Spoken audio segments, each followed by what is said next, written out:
All right.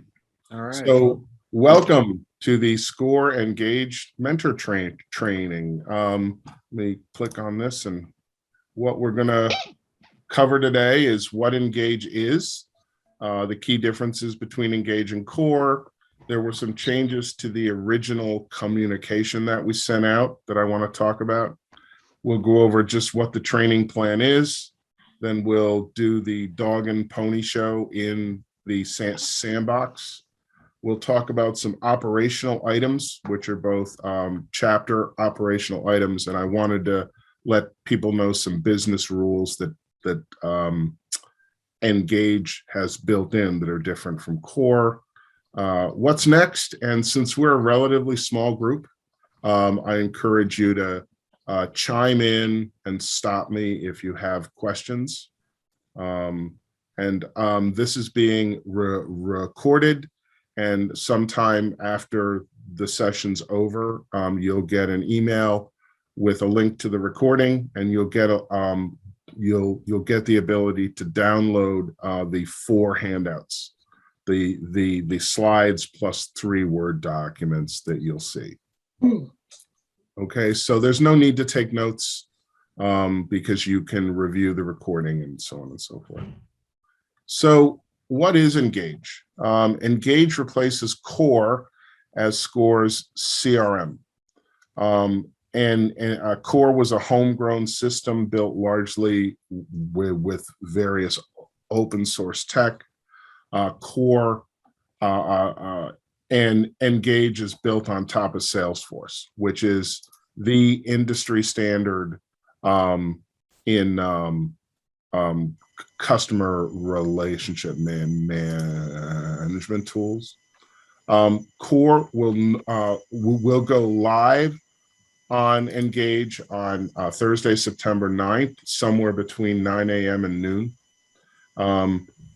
Core will no longer be available after we go live. So once Engage is up, Core is down.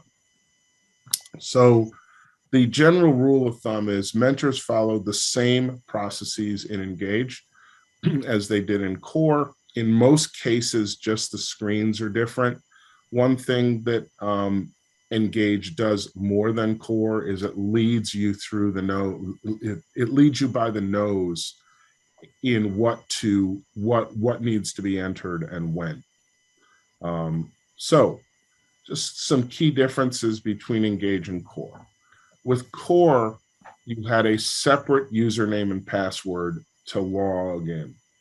With Engage, you will log in with your Google scorevolunteer.org account. So if you've been to websites where it says log in with Google or log in with Microsoft or log in with Apple, Engage does the same thing, but you log in with your Score Google Mail account. It's very clean. It's very slick.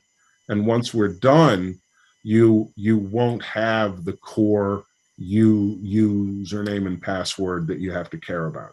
You will be down to just the scorevolunteer.org. In Core, it didn't require a complete mentor profile. In Engage, they do require a complete profile, which I'll explain to you why shortly.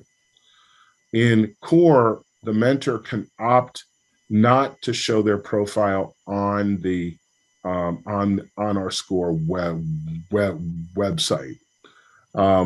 With Engage, all mentor profiles are shown on chapter websites, which is why they require you to have a complete profile. One of the odd things not in Core, it's normal in Core, is any mentor can add a session note in Core. In Engage, only lead mentors can add session notes. There's a rumor that there's an enhancement to Engage coming out later this year where they're going to change that, but currently only the lead mentor can enter notes. Within Core, the mentor did somebody want to ask a question? No? Okay. In core, the mentor must coordinate with the client intake coordinator, which is currently Al, to accept or decline assignments. The mentor must accept or reject assignments within the engaged system, and we'll go through that process shortly. In core, mentors coordinate with the client intake coordinator to reassign clients. Within engage, the mentor can reassign clients within the system, even to mentors of other chapters. And we'll talk more about that because Al has a little policy around that makes a lot of sense. In core, mentors must coordinate with Al to pause the mentoring assignments. If you're going to be away from town or whatnot, you have to tell Al, I'm not going to be in town, and then Al doesn't assign you. Within engage, and we'll show you where this is, you can pause mentoring assignments within engage, and then when Al tries to assign a client to you, he'll get a notice that it's paused. You must also put in a date when it's unpaused. Okay. And I will show that to you very soon. Mentors can co-mentors with mentors from their own chapter in core. Within engage, you can co-mentor with mentors from any chapter. That's comes under the heading of one score, where they're encouraging co-mentoring across chapter boundaries. Okay, some amendments to the original communication. We originally were intending to use the calendar built into Engage called Journey, J-R-N-I. However, our training coordinator said there's really no advantages in Journey over using the Google Calendar that we currently use, and it's just another thing to learn. So we've decided as a chapter not to offer training on the Engage calendar, although there's no way we can turn off access to it. People can use it. We aren't officially supporting it at the chapter level. In keeping with that, if we were going to use the Journey calendar, they also had meeting technology built into it that you could have virtual meetings. Since we're not going to use the Engage calendar, we will continue to use the Google Meet technology for mentors that want to virtually mentor with their clients. And one reminder from my original communication is when we go live on Engage, only clients that have had a mentoring session within the fiscal year, which started October 1, 2020, will be retained in Engage. Both their client record and their mentoring session records will be in Engage. However, you will still have access to the what were called the BERT reports, which have all the client session summaries going back to forever. So that report will still be in there. However, we'll only have client records going back for 1 year. Okay. The training, where we have really two levels of training. One is the feature training, and that's where we are now.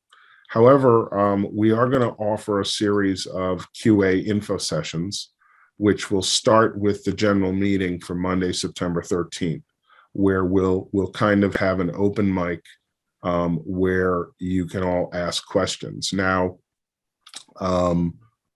Erwin and I have taken point as subject matter experts because we cannot log into the production system yet. We're only logging into the sandbox. We're semi-experts. So we will endeavor to answer questions, but we will make note of questions and make sure to get back with the people that ask them, so that we can get them answered. Did somebody want to chime in with a question? No. Okay. Let's go ahead and get into the system. As our training coordinator wanted us to do, we're only covering the basics in this training, and that's logging into the system, updating your profile, accepting and declining a new mentor request, and entering session notes. There's a very useful help system built into Engage called Walk Me, which literally walks you through the steps to do certain tasks.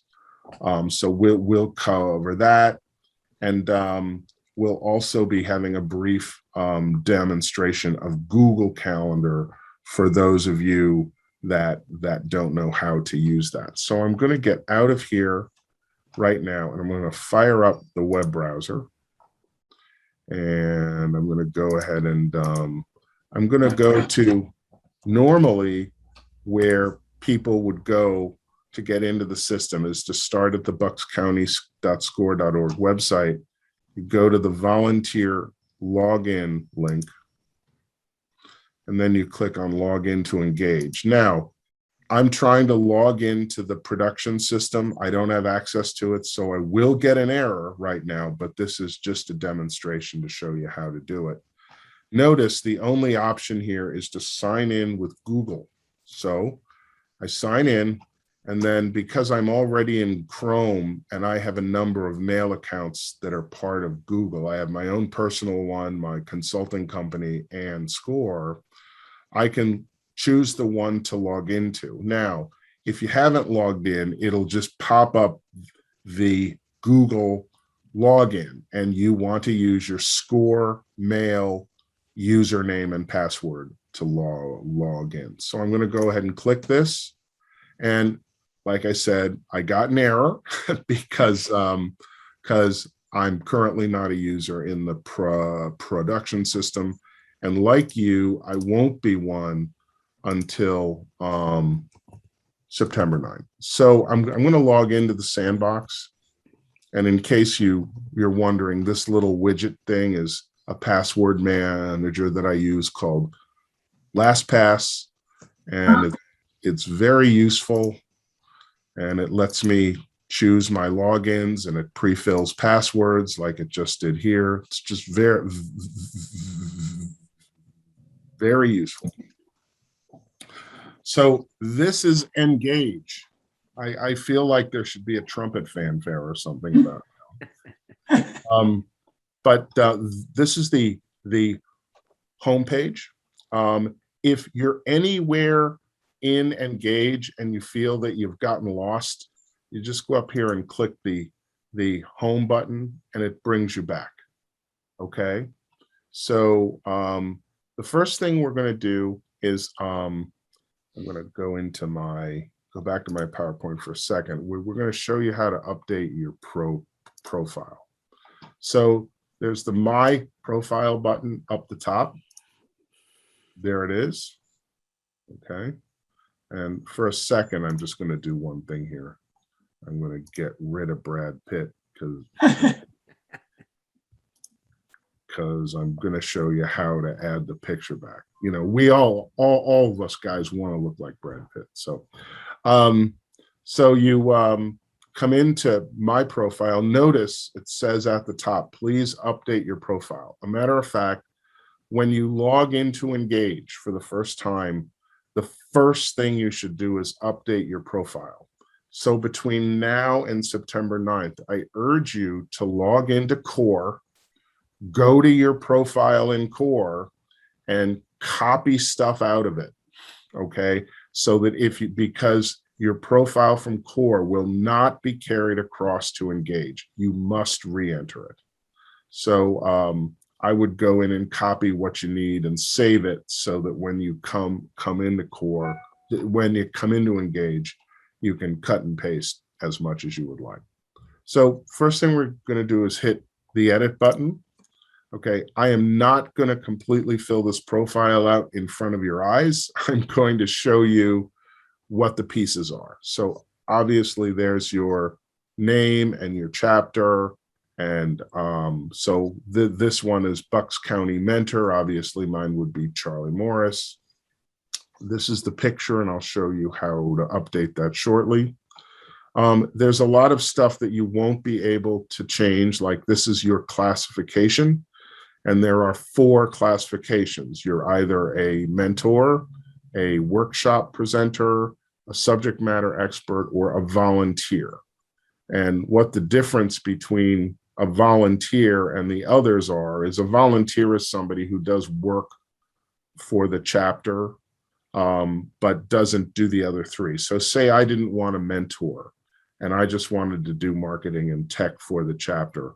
I could ask that my classification be changed to volunteer. So it has your active, your status, your join date, right here, and this is your emeritus status and so on and so forth. This is the place where if you want to pause mentoring, you check this box to pause your availability, and then you put this is the end date you would like to end the pause. So, and this just drops down a standard calendar. Okay, so that's how you pause mentoring in an Engage. Standard contact details, you can put a personal email in addition to your score mail. And you can put a preferred contact method and, all the standard stuff, primary phone, secondary phone. This is important. This checkbox tells SCORE if you want to accept direct requests. And what that means is if you accept direct requests, clients can find you in the SCORE website search, and they can say, I want to request Charlie Morris as a mentor. And then the request comes right to me. It doesn't go through Al, although Al is told about it. The other way to do it is people go to the website and they request the mentor through the chapter. And then it goes to Al, and then Al will do the assignment. The third way is somebody says, I just want a mentor. And then Al determines, who to pick. Well, what's your suggestion on that, Charlie? Well, it's up to you. In my case, because I don't have the traditional SCORE skills of, I know a lot of you have owned businesses, you've been operational and all that stuff, where I'm the tech guy. I have a set of unique skills about building software development, managing software projects, applying artificial intelligence to projects. And those are all part of my profile. So I accept external requests. I accept direct requests because those are unique skills. A matter of fact, across the SCORE world, there's only, a couple dozen of us. However, if you don't want people finding your profile and requesting you directly, that's a personal choice. There's no rule which says you have to or you don't have to. So the answer is it's up to you. Okay. Okay. And but then Charlie, yep. Excuse me. I would just say it is a good way to get really qualified clients. We often have complaints that the clients we get here locally are not challenging enough or not really to our skill set. So if you do that and you have a particular skill set as you just described, then it's a good way to get, I guess, a higher quality type of client. Right. That's exactly right. And then that leads to a point Linda just made. You also have the choice to serve clients outside the local area. So the accept direct request lets them find you, and the serve clients outside the local area even broadens it further. For example, most of my clients are not in Pennsylvania. I have clients in Arizona, California, Washington State, all over the place because of The my question. yeah. Uh-huh. Hello? Yeah. Yep. Yeah. I'm just curious, who knows, how does Al determine who to pick? I mean, is it next up that gets it, or does he look at qualifications, or is it random, or just curious? In Al, are you on? Okay, so Al couldn't make it. My understanding is Al tries to do a best fit if he can, and if he can't, then he looks at who is available.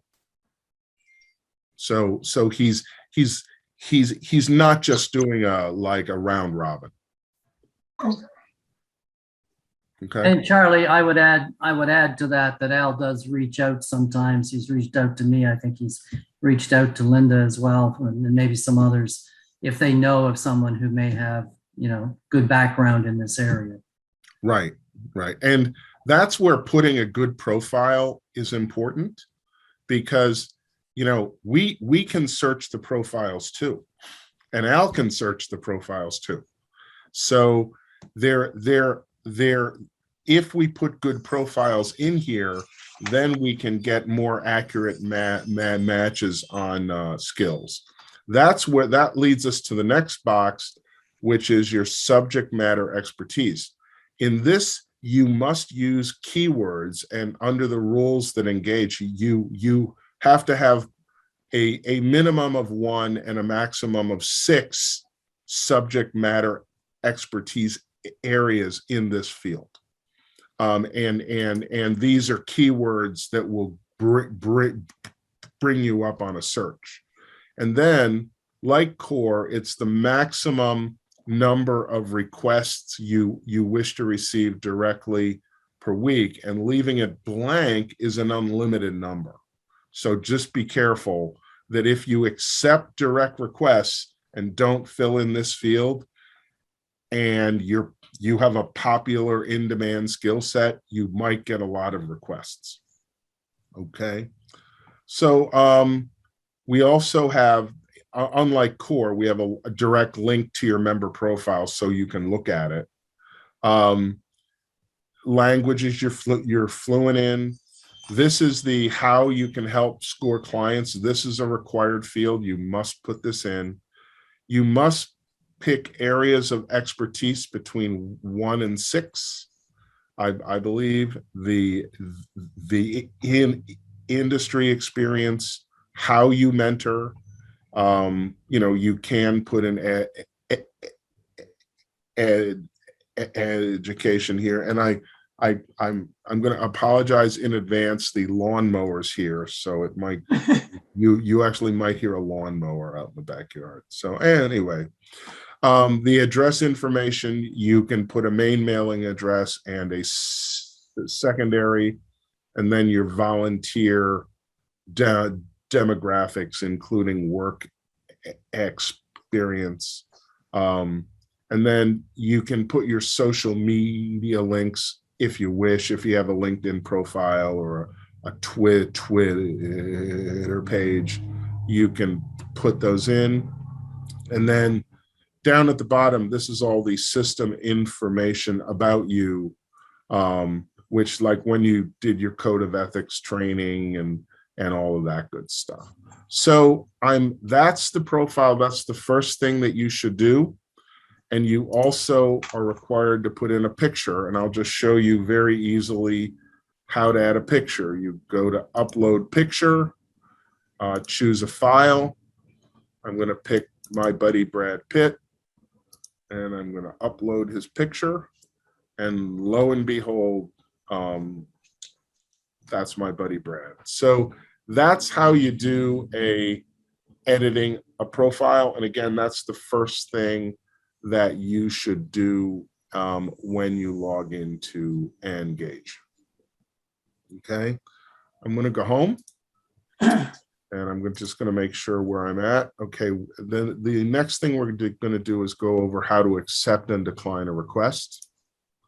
So any clients that you've been assigned that you have to accept or decline, you click this client requests need action. So under my client mentoring. And so these are all of the people who've been assigned pending status. So the way you do this, you click view and you click accept or decline. And let's go through the accept process. Then I'll pick one to go through the decline process. And next, you must put a note to the client, and I'm just going to put the word note because I don't want to, but this is typically where you introduce yourself.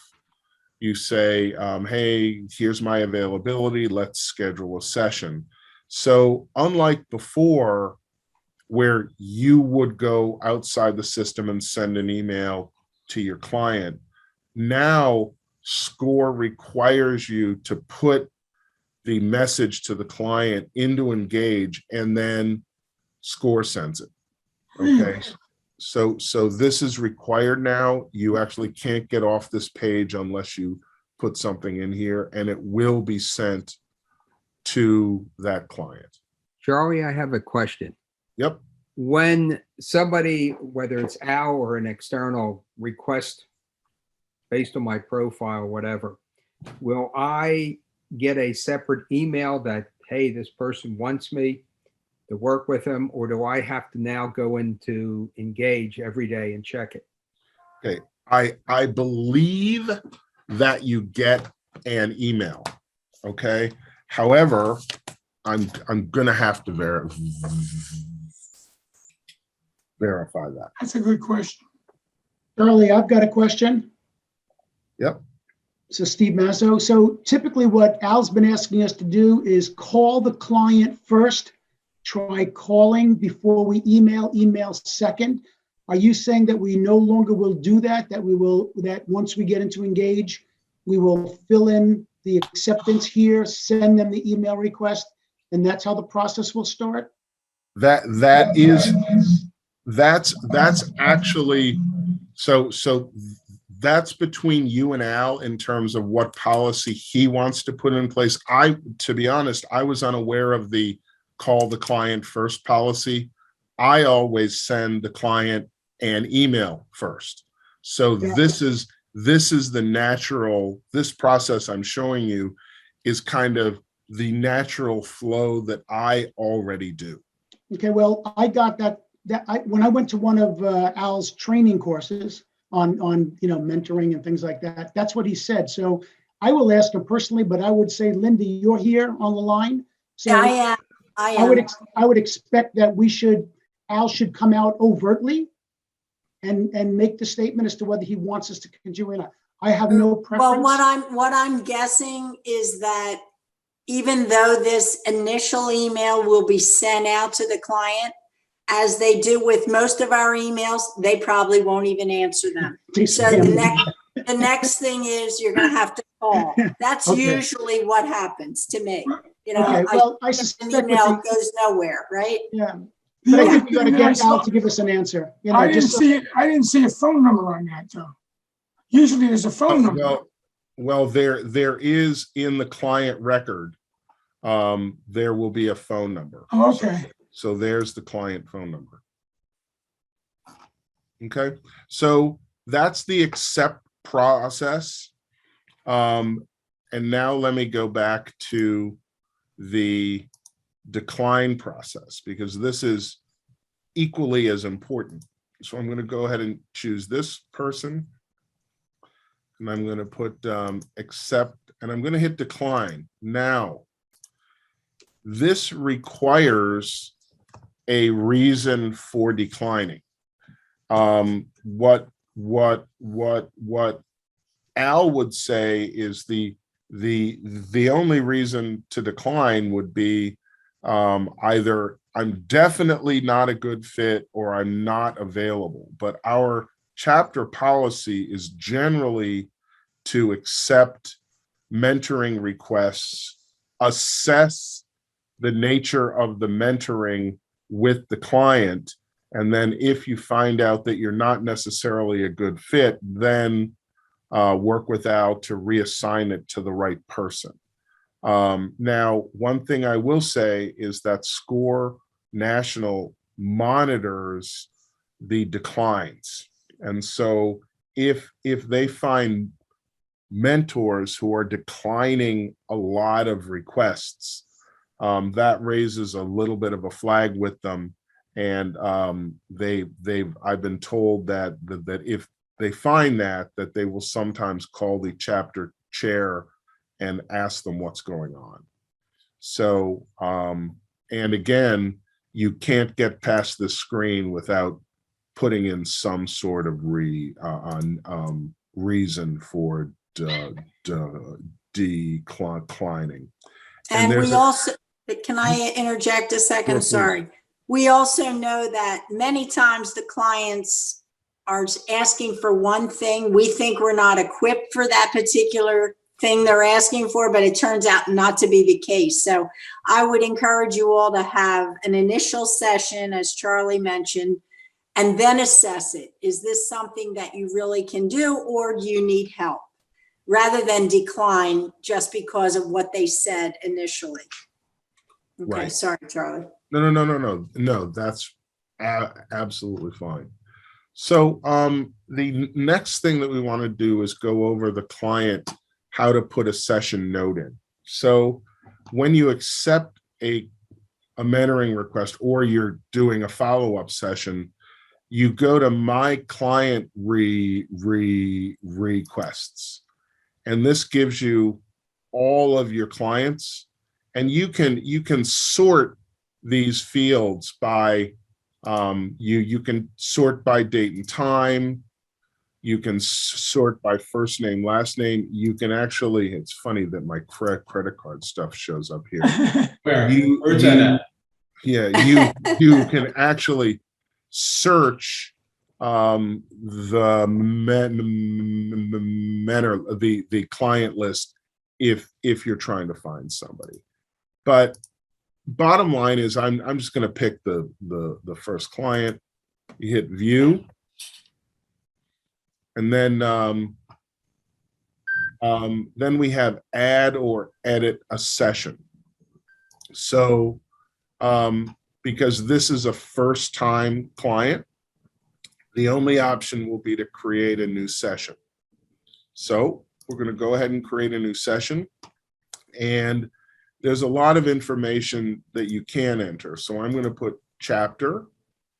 I'm going to put the type of mentoring, human resources. And I'm just picking this indiscriminately. You must put in the session notes here. Okay. Now, notice I said a while ago that engage leads you by the nose. This is a case where it leads you by the nose. So you have homework that you gave that's optional. And then you have this field like we had in core, is the client in business. I'm going to do this twice. And the first time I'm going to say, is the client in business? No. And then I'm going to take you to the next screen.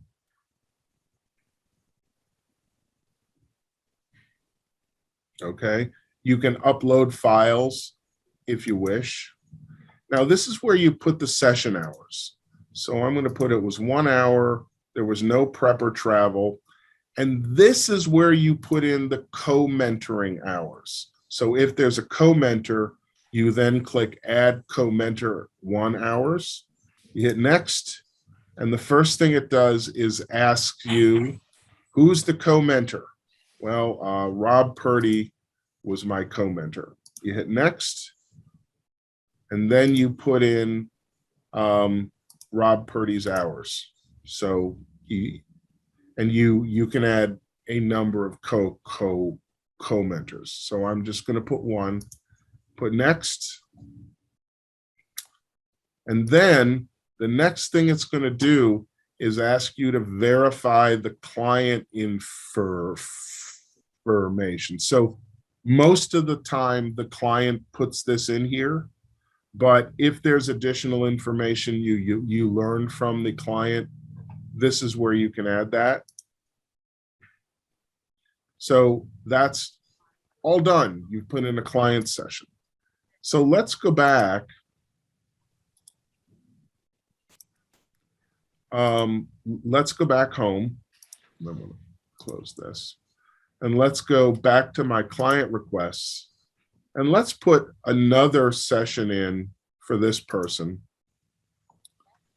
So we'll do add. Now you'll notice the session I just put in is in there. So I can edit that session or I can create a new session. I'm just going to create a new session because edit is pretty straightforward. But what I'm going to do is show you what happens when the client is in business. So I'm going to click yes, the client's in business. Oops. See how it told me? Now, when it gave me this error because I didn't put the notes in, it also did something else. I've noticed it blanks out the chapter field. So if I just put the notes in and then hit next, it would say, oh, you forgot to put the chapter field in. Yeah, it's a little glitch that I found with the system. So let's go ahead and add that. I'm not going to upload files. That's pretty easy to do. I'm going to put my mentoring hours in. And then it's going to go through. And again, it's going to ask me to verify the client information. But now, since I clicked yes on the business information for the client, now it's going to give me all this information on the client. So, and notice these are all required fields. What type, the ownership, this is the percentage ownership between male and female. These two numbers have to add up to 100 or you get an error. So again, this is a pretty heavy data input that you're being asked for. I just wanted to make you aware that if the client's in business, there's information that you have to put in. I'm going to click next. Notice it said it already tagged me with an error. And notice I went back and it says, please verify that the pick lists have a value of none selected filled in. So somewhere in here, there was a none selected field.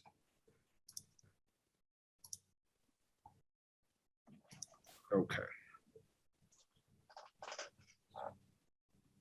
So I just wanted to make you aware that when the client's in business, there's another level of information that the system is going to ask you for.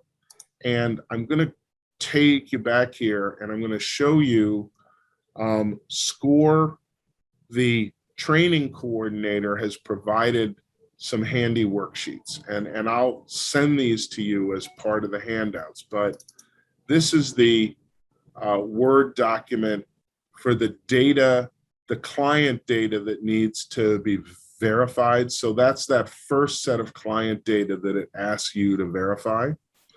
I'll send you this Word document so that you have it. And then the second piece is this, the client business data. And this is all the stuff that you're asked on that other screen. And I'll send you this in case you want to collect that in advance of getting to the screen and then finding out that you don't have the information that you need. The other thing that I'm going to send you is I've documented the common mentoring processes that we've just shown and showed you where to go at the SCORE help desk. So for example, how to log into and engage.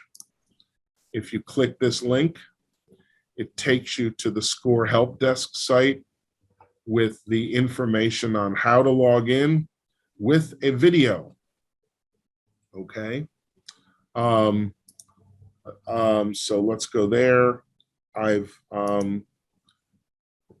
also for on help for how to update your profile. There's a link for that. How to manage the mentoring requests.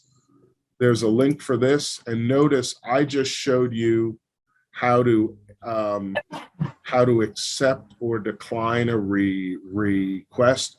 But there's articles on a whole lot of other stuff that's beyond the scope of our current training.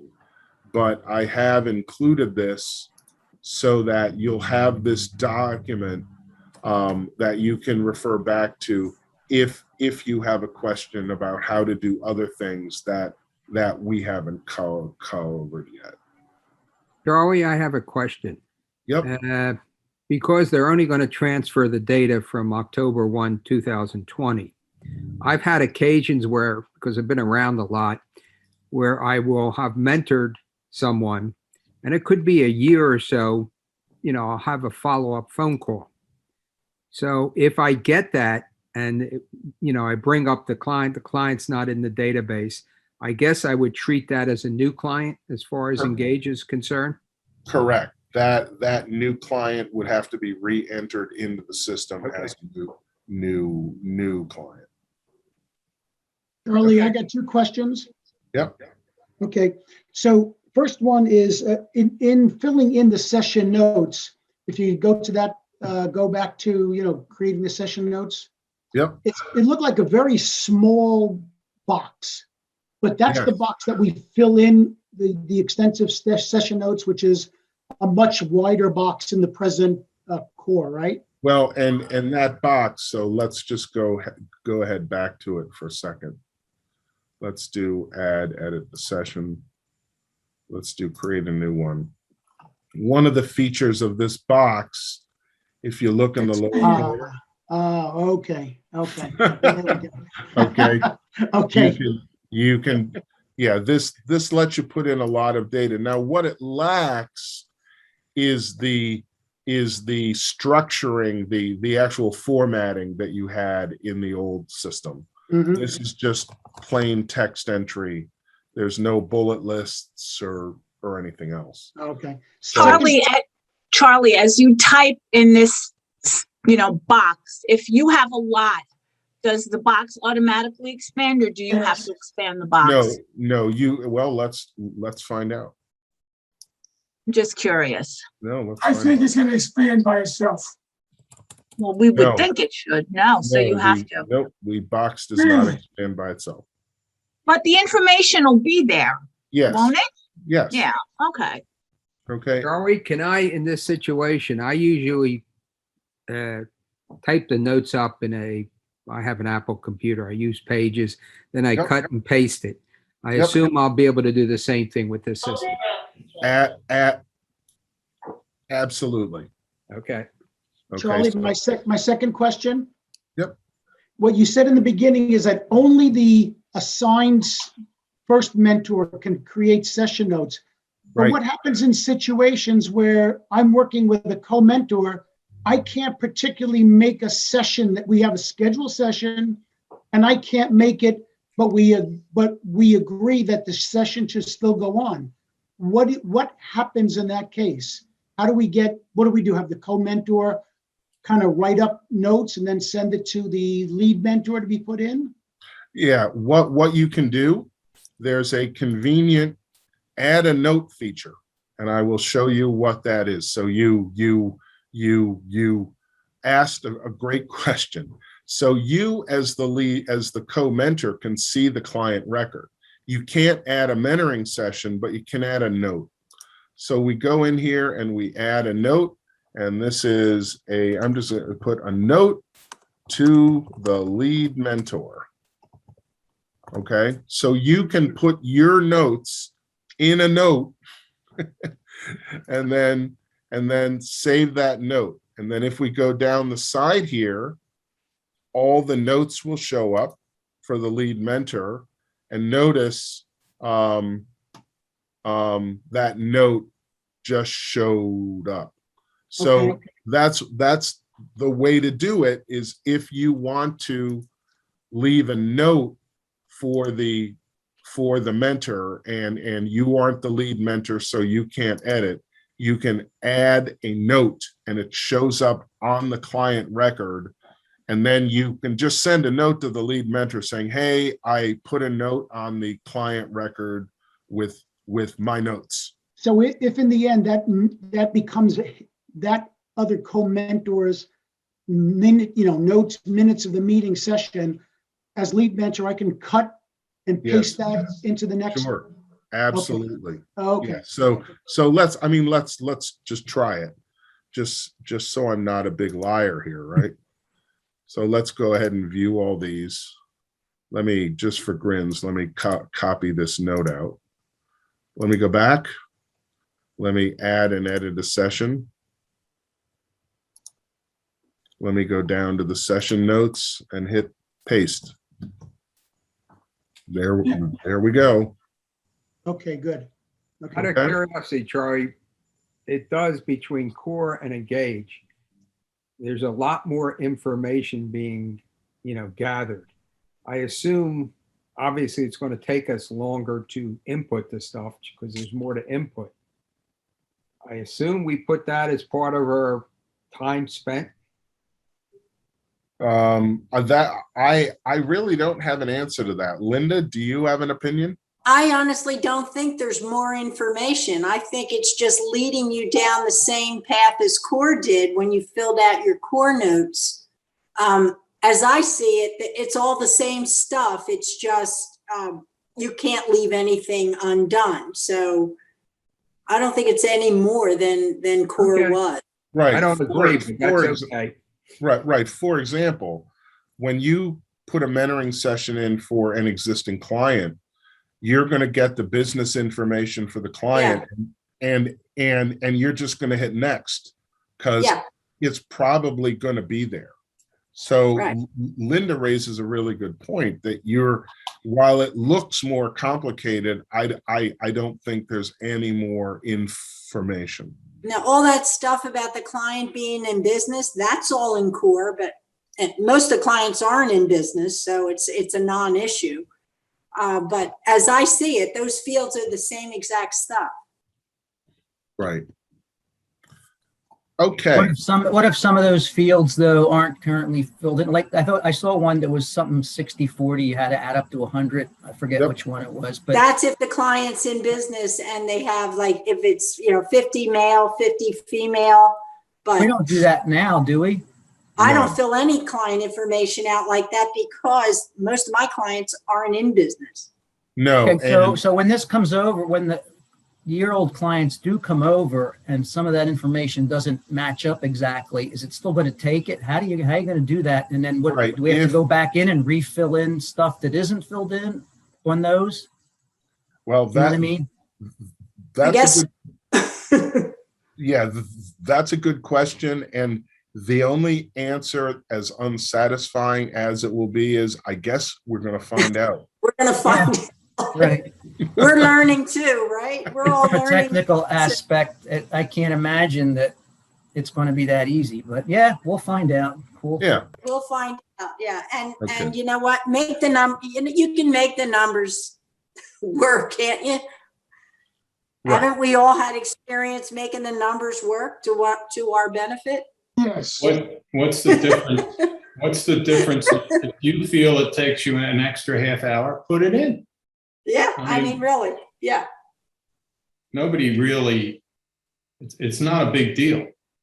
It's The not like other issue is, it's also not like you're getting paid for it, so. This that's is right. true.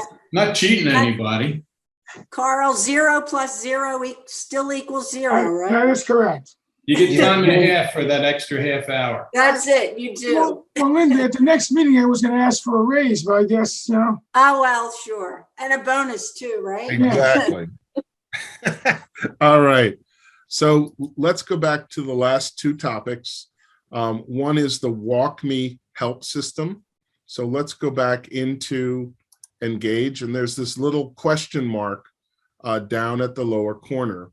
And so, for example, this gives you things of how the system can help you. So now I will warn you, this is the sandbox, and I found in my demo Saturday that some of this stuff wasn't working as well as it worked when I first did a dry run on it. So we're going to go, let's enter a mentoring session. So you hit this and you get this green, box that pops up. So this leads you by the nose. So let's click this and see if it works the way it's supposed to. Okay. Select the mentoring record you'd like to edit. Boom.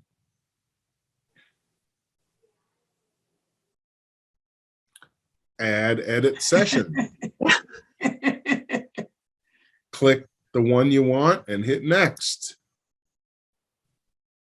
And now edit the session. So you're getting the gist here that this walk me feature is very very helpful for if you're not quite sure what to do. So again, how to accept or decline a mentoring request.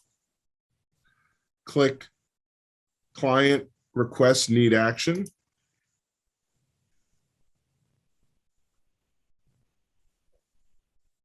Click the mentoring record.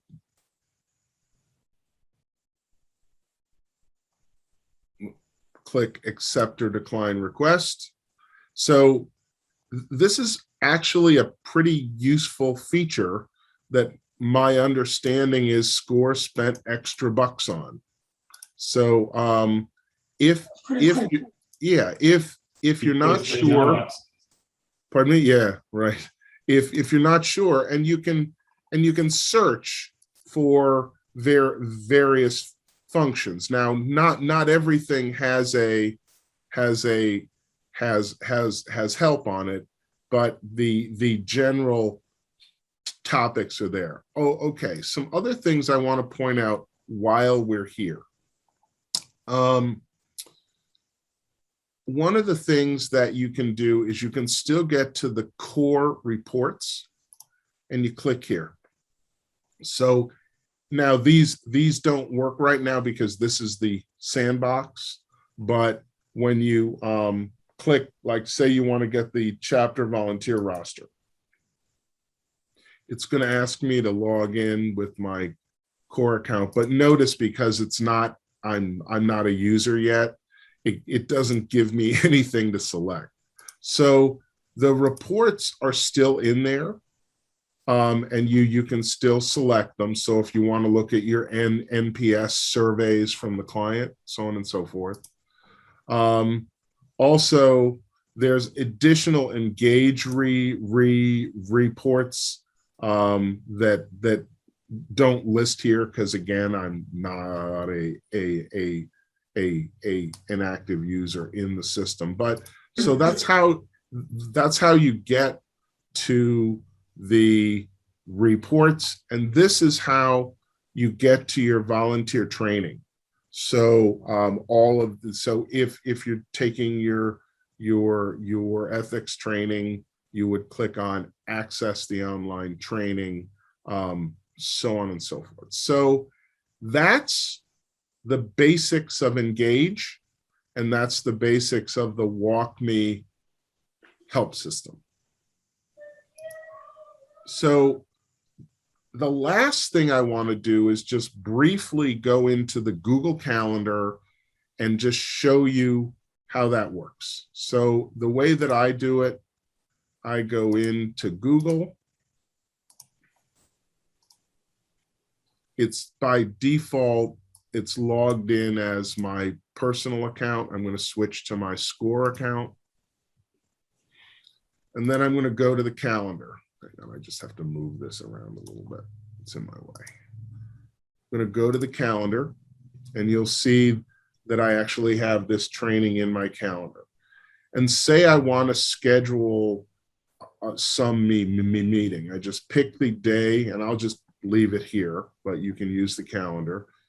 You select the date and time of the meeting. So say I have a meeting from 3 to 4. You can add guests. So I will add my own personal mail account just because it's there. But I could add Linda and Al and anybody that I want to. Notice there's also the option to add a Google Meet meeting. So I can add a video conferencing option, which is your personal Google Meet account, or all of you have a personal Zoom account. Most of us use Meet. So I can go ahead and add that. I can add a location. I can put in a description.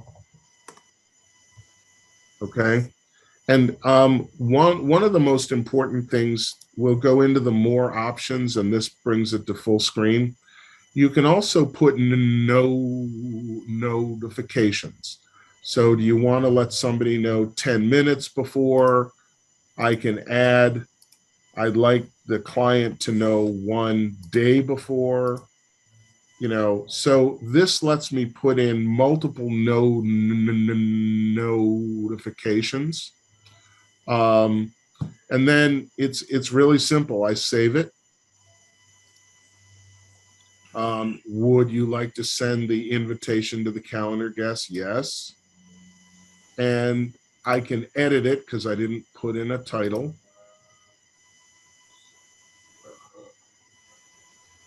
Like I told you, there have mowers outside.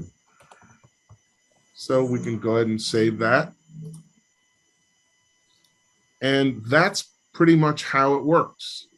And then when you're done, if you want to delete this meeting, like say the client canceled or you don't have the meeting, you just hit delete. You can put an optional message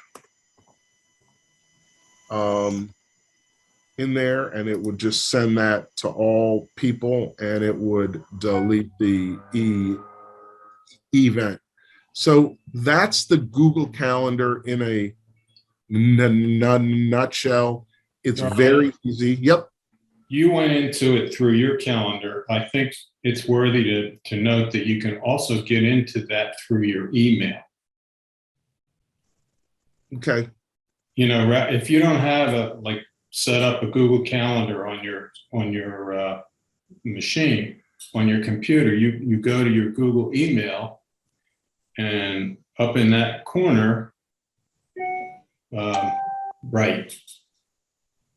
So if you go right into your Gmail account, you can click on these 9 dots and get into your calendar.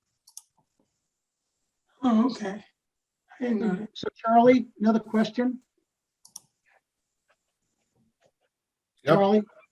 So this works, and I use this now all the time, especially in our video, in our COVID-related world. You know, you can set up video conferences there. My question has to do with the Bucks County score calendar, where we write down meetings. You know, when I used before COVID, right? You'd go into the Bucks County score, you'd click on where you were, you know, Doylestown, and you'd enter a meeting. Are we still using that, or is that only for in-person meetings when you might have a conflict using the facilities? Yeah, our intention is to decommission that site at some point. There aren't many people that use it now. There's about a dozen people total, and we aren't putting new people on it. Okay. So we aren't sure when that's going to go away, but it's not being used much. And I will tell you, I'm working with Score National. I will show you to try to get them to do something, and I'll show you what I'm trying to get them to do. And I don't mean to confuse people, but I'll just try and show it. Under the calendar, one of the options is for rooms.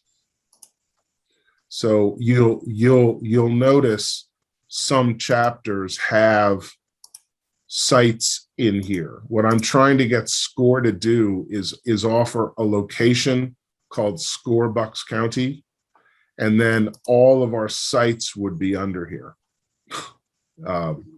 Doylestown, Fairless Hills. And so this would replace the need for that members corner calendar completely. So I'm working with SCORE National to try to get them to make that change. They've been very slow. They're trying to twist my arm to force people to use the Engage calendar, which I don't want to do. So, okay. All right. Let me go back to my slides here. So let me go to the chapter policies, and these came from Al. So the scheduling the mentoring sessions, just as now, mentors are responsible for scheduling their own client sessions. Google Calendar is the recommended way of doing it. Just to let you know, some chapters hire an administrator and they try to coordinate scheduling clients. And from what I've learned from SCORE, that seldom works out very well. So the way we do it is considered a best practice in SCORE. The next piece is positive acknowledgement of mentoring requests. So like you saw in Engage, all mentoring requests must be accepted or declined. The decline option should be an exception, considering the lost time. You know, you put in the request, the client declines it, Al has to reassign it. The mentor declines it, Al has to reassign it. And all during that time, nobody's talking to the client. So the decline option should be the exception. Instead, we should continue the present practice of letting the client intake coordinator know if the mentor wants to put a hold on new clients or will be out of town for an extended period. And so you should continue to tell Al that you're going to be out of town and use the pause feature in Engage. Transferring to other mentors. The bottom line is you can transfer clients to other mentors, but you should seek agreement before transferring the client to the other mentor and let Al know that this is being done. And the last piece on this slide is just to let you know, you can put in session lengths under a half hour, but any session lengths under a half hour, we don't get any credit for that session. So that's just something that Al found that he wanted to mention. So it's worthwhile for the sake of the chapter to have sessions of at least a half hour. Let's go to the next slide. These are the business rules in Engage, and these may come as a bit of a surprise. So in Engage, if there's no activity of a member for 90 days, so you don't log into Engage, you don't do anything in Engage, you will be made inactive in your status. After 90 more days of inactivity, the member status will be changed to dropped.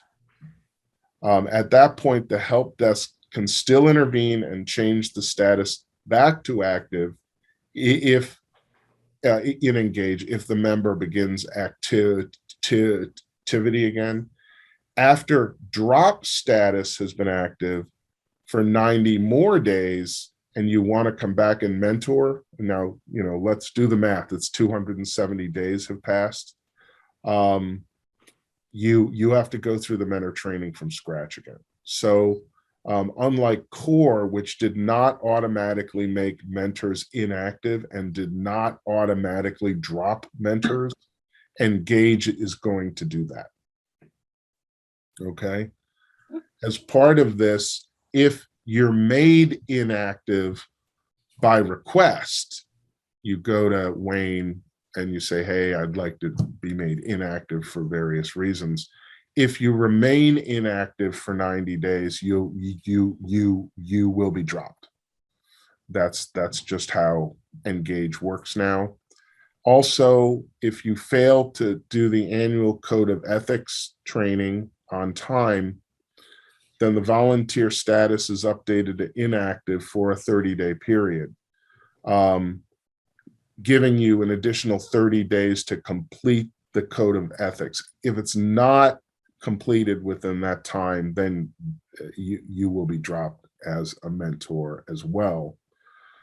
And then if in your profile you don't have mentoring methods, areas of expertise, and your industry filled out, you won't be eligible for mentoring assignments.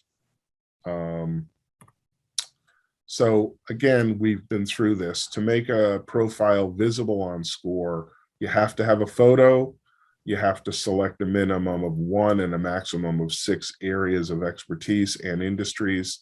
You must provide a career summary, and you must select or update the languages in your profile. Also, an additional thing Engage does is on an annual basis, it will require you to review your profile. And you will be notified of that profile review 30 days before your active volunteer status date. So that's a new feature of Engage, just to make sure that we periodically look at our profiles. I have a couple questions. Yep. So my area of expertise is franchising, so I'm a subject matter expert. I probably haven't had a client in 9 months. So the system, I guess, is going to have a problem with that, number one. Number two, once I put in franchising, I have to then set up a list of skills, which franchising is pretty all-encompassing. So I'm just a little perplexed on that one. Maybe I'm having a low IQ day. Okay. So what is your question? I put in franchising, and that's my area of expertise. As far as a list of skills, I'm not sure what to put in there. I mean, I could go on forever, or franchising to me seems like it's all encompassing. Okay. So, some guidance. Yeah, I'm a bit stymied. Does anyone here, Erwin, Linda, have thoughts about that? Can I interject here? Yeah, please. Do you mind if I interject? I would suggest that you look at the top 6 skills where you have your strengths and put those in there. You know, certain things with franchising that certainly you have more experience in than other things, but look at the top 6 skills that you feel that you have the most strength in, and then put those in there as your skill set, or as, you know, as in that required field. Well, if you're doing You can't put franchising, everything right off the top, in you people skills. You gotta have good people skills, right? Yeah, it helps. So those are the kind of things you would list. No, I appreciate what you and Nina just said, and I think that'll satisfy the requirement. So thank you both. Appreciate that. As far as the other, I guess if I don't have a client in a year, I think Al will talk to me, because we've talked several times about my situation. You don't have a client probably because you're listed as subject matter expert instead of mentor. Exactly. Yeah, so if you want clients, you have to say that you're a mentor. Well, okay. Yeah. If not, stay as you are.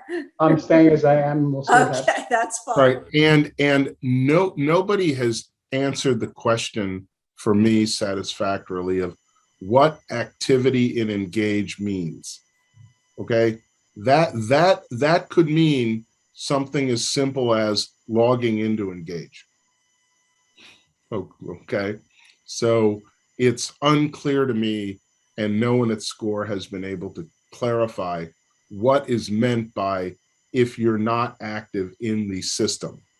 So Charlie, I think you're right, Charlie. It's all done by computer. If the computer sees a hit for Engage, you're active. that's what I think. So just logging into the system, for example, one of the common problems that we have with our SCORE mail accounts, if you don't log into your SCORE mail accounts for 90 days, they become inactive. So that when you try to log in, it says you can't. And then that's where I get a call and I take somebody through the practice of recovering their account. So we do have people that aren't logging into their email for 90 days. And a lot of that are people who will vacation or move to Florida for the summer, who aren't mentoring, and they're not getting into the system for 90 days. So with their email, at least, it makes them inactive, and the Engage system will do the exact same thing now. Got it. So, okay. Thank you. Any more questions on that vein or anything else? But Charlie, I just have one question, and by the way, thanks. Did a great job in the training and introduction here. I think that's been very, very, very insightful. You did the training here in the sandbox. That's correct. And is that sandbox now open and available? That is, can any one of us go in and maneuver through and test these screens and so on? And if so, what's the access points? Yes. So I sent an email a couple weeks ago, which had the URL, the username, and password for the Right. sandbox. So that's been available for quite some time. The truth is, if you want to use the sandbox to practice, that's fine. But what our training coordinator told us is most people don't. They just wait till September 9th and get into the system. So yes, you are welcome to get into the sandbox, but so what the exact words our training coordinator used is people get into the sandbox and are annoyed and frustrated. Yeah, I guess that's where I was going. Do you really recommend doing that or not? Well, being who I am, I love getting into sandboxes and playing. So for me, it was fun and I enjoyed it. For some people, it may be frustrating and annoying. So for most people, I would just urge you to wait till September 9th and get into the main system, unless you're really curious. And you know what? When you get into it, it's very easy. So it may allay any fears. If you get in and play around with it and do the things Charlie just did, you're going to realize it's pretty much the same as what we came from, just a little different format. Yeah. So that's if you'd like, I can resend that mail out. Yes, I would. I was going to ask you, could you redo that? Or could you resend it, please? And I have one other quick question. When we go live on September 9th, what happens? We just go in and start getting it, it'll be there? Yep. Yep. Yep. That's it. Core is dead. You can't get into Core after that. It's dead. It'll be Yeah. Engage. You got to get into Engage. The link will Yeah. be there for Engage. Yep. Yeah. All That's right. I hope you're right. that's exactly right. And Well- and you know, if you try to get into Core, it's going to send 110 volt shock through your mouse. Sorry, I'm just teasing. Charlie, when Yes. you get an answer, whether the system's going to send us an email, that we have a new client or whatever, if that's going to happen, let us know.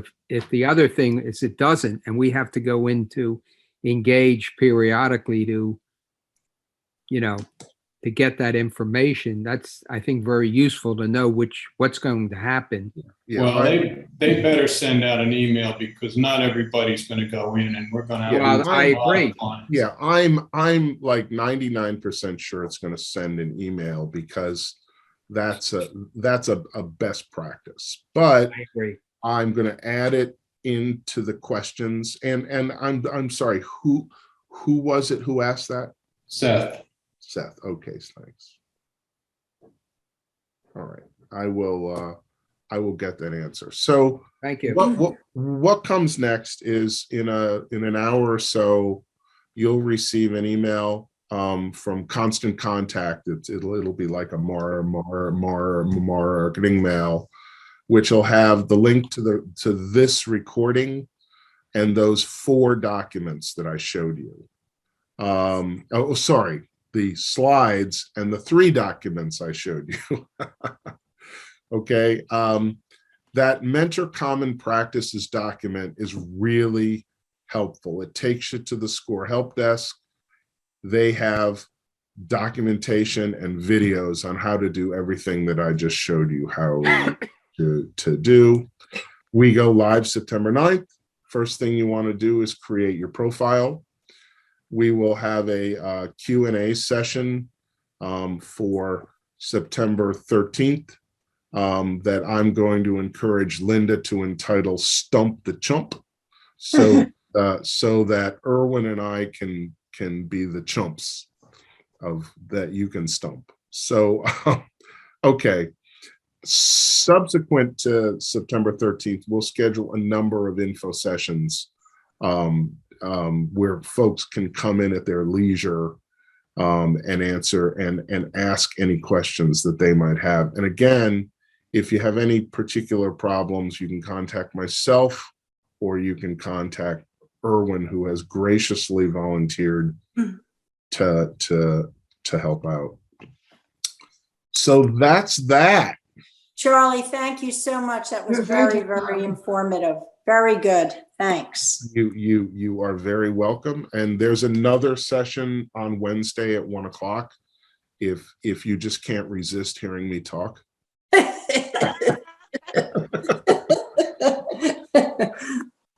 All right. Well, thank you all for attending.